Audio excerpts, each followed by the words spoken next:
We'll start in a personal fashion, Ty. The Oregon Ducks sit undefeated in a challenging Pac-12 with a high point of winning their first 2 conference matchups 42-6, both Stanford and Colorado, and a low point of finding themselves down 9 heading into the fourth quarter at Texas Tech. While the Duck offense usually gets the attention, and it seems to be great this year, to be clear, so far the Oregon defense has been the revelation, especially against the pass. So I ask you, Ty, are they? That's a very good Regis. It's B- Regis. Definitely great, probably great, good, but not great, or a September sweetie. I think they're probably great. Choice B. Choice B, probably great. What makes you say that? Probably great. Yeah, I mean, what makes me say that is the fact that the Pac-12 is really difficult, and any flaws that they have will be exposed. As we like to joke about here, we'll know a lot by the month of September. And so I like where Oregon's at defensively. I like what we've seen so far out of, all of the players on the offensive side of the ball. What I would really like to see from Oregon is how they match up against a better opponent. And we just have not really seen that thus far this season. If they go out there, if they, exceed expectations against some of the better competition in the Pac-12, then I think we bump this up to definitely great. But I will reserve that judgment until later. After is there anything internal? Because you mentioned the external of the teams that they're going to face, which is totally fair and a good answer. Is there anything internal that is keeping you from probably great, or just the lack of seeing it happen under Dan Lanning with Bo Nix, that kind of thing? Is there anything that you'd like to see a better version of from this team?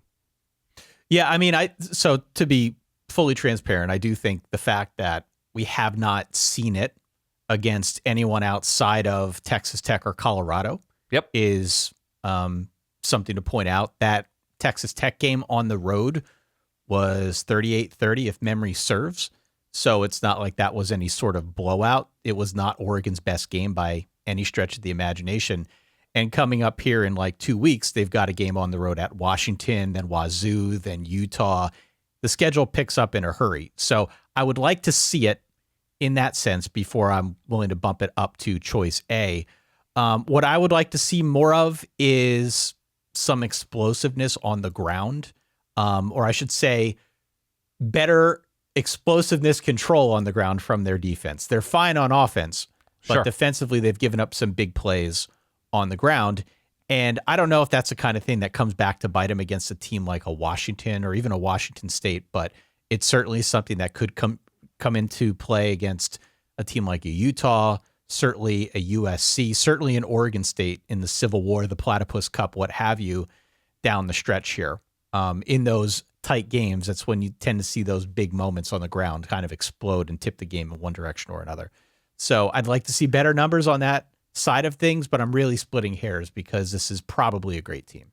Yeah, I think I'm with you with probably great. And as for your point, I think it's a worthwhile one, especially with a running quarterback, as we saw. I think those numbers come a lot from Texas Tech and Tyler Shuck and that game plan of getting those bigger chunk plays on the ground that Oregon was not prepared for. The good news is the next team they play, Washington, they're not going to run Michael Penix. They're just not, right? Given his injury history, given the architecture of that offense, it's still an incredibly scary matchup, especially since it's in Seattle.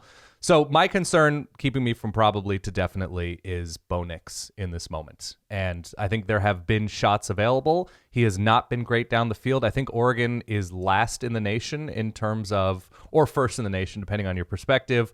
I think it's passes under 0 yards, right? That like the screen passes, the setup little toss passes, like downfield, they are relying a little bit too much in my eyes on just quickly getting the ball to speed and space in the backfield.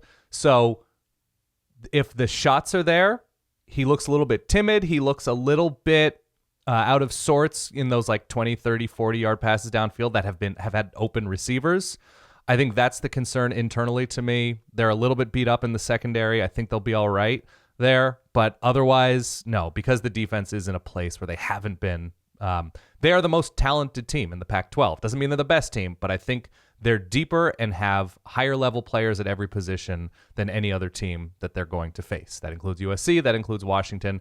Their receiving group is not as good as the top 3 receivers as Washington, but I think overall there's reason to believe that they're great and will win this conference. So I'm with you, probably great, B.